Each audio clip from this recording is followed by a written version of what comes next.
આ તરફ પાટણમાં પ્રદેશ અધ્યક્ષના સન્માન કાર્યક્રમમાં ભાજપ કાર્યકર્તા બાખડ્યા। સુરત બાદ સિદ્ધપુરમાં ભાજપના કાર્યકર્તાઓ વચ્ચે ઘર્ષણ થયું। નવીન પ્રદેશ અધ્યક્ષના સન્માન કાર્યક્રમમાં આ ઘટના સામે આવી, જ્યાં ભાજપ આગેવાન શંભુ દેસાઈ અને કાર્યકર દીપસિંહ ઠાકોર વચ્ચે ઘર્ષણ સર્જાયું। અન્ય આગેવાનોએ વચ્ચે પડીને આખરે આ મામલો થાળે પાડ્યો હતો।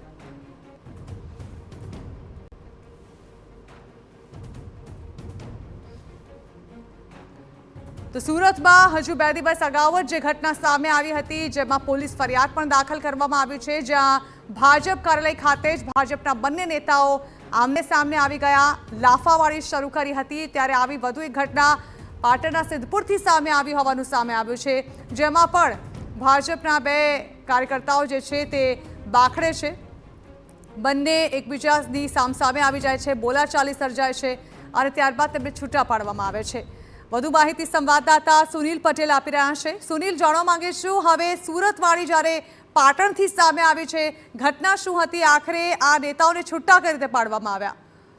ઝરણા, ચોક્કસ કહી શકાય તો નવનિયુક્ત પ્રદેશ અધ્યક્ષની નિમણૂક બાદ કહી શકાય તો જિલ્લાઓનો આજે પ્રવાસ શરૂ થયો છે, ત્યારે પાટણ જિલ્લાથી જ્યાં શરૂઆત થતા કહી શકાય તો પાટણના સિદ્ધપુર ખાતે પ્રદેશ અધ્યક્ષ જગદીશ વિશ્વકર્માનો સન્માન કાર્યક્રમ આજે રાખવામાં આવ્યો। તે દરમિયાન જે કેટલાક સ્થાનિક નેતાઓ હાજર હતા, આગેવાનો અને અગ્રણીઓ હાજર હતા ભાજપના, અને તે જ સમયે અચાનક જ કહી શકાય તો જે શંભુભાઈ દેસાઈ જે છે પ્રદેશ કક્ષાના નેતા માનવામાં આવે છે, સિદ્ધપુરના જે ખૂબ જ આગેવાન અને અગ્રણી नेता છે, તે અને અન્ય એક કાર્યકર વચ્ચે ખૂબ જ બોલાચાલી થઈ। ત્યારબાદ ક્યાંક ને ક્યાંક કહી શકાય તો સુરતવાળી પણ થઈ હતી, પરંતુ તે અચાનક સમયે આ સમગ્ર ઘટના બનતા ક્યાંક ને ક્યાંક મોટી બબાલ થાય અને બાખડા તે જે સમગ્ર ઘટના સામે હતી, તાત્કાલિક સ્થાનિક જે હાજર હતા નેતાઓ આગેવાનો તેમને છોડાવ્યા અને આ સમગ્ર મામલો તો થાળે પાડ્યો હતો। જોકે આ સમગ્ર જે ઘટના છે તે પ્રદેશ અધ્યક્ષનો સન્માન કાર્યક્રમ યોજાય તે પહેલા, એટલે કે જગદીશ વિશ્વકર્મા પહોંચે તે પહેલાની ઘટના હોવાથી આ કોઈ કાર્યક્રમ બગડે નહીં તેને ધ્યાનમાં રાખી અને બંને વચ્ચેનું ક્યાંક ને ક્યાંક સમાધાન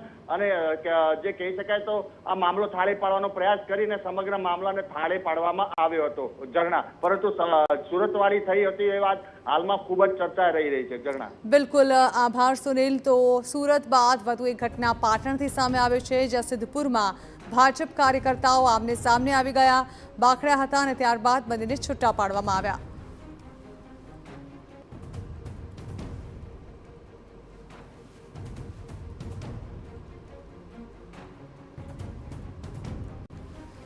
તો છેલ્લા 3 દિવસની વાત કરવામાં આવે તો ભાજપના જ નેતાઓ વચ્ચે તડાફડી બોલાવાઈ હોય તે પ્રકારની ઘટનાઓ એક બાદ એક વાયરલ થઈ રહી છે।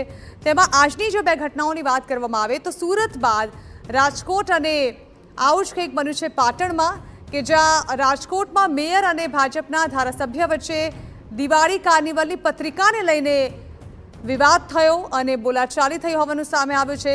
બીજી તરફ પાટણથી પણ આવી જ એક ઘટના સામે આવી, જ્યાં કાર્યાલયની ઓફિસની બહાર ભાજપના જ 2 કાર્યકર્તાઓ હતા, તે આમને સામને આવી ગયા હતા અને તેમને છૂટા પાડવા માટે ત્યારબાદ ભાજપના અન્ય કાર્યકર્તાઓ વચ્ચે પડ્યા।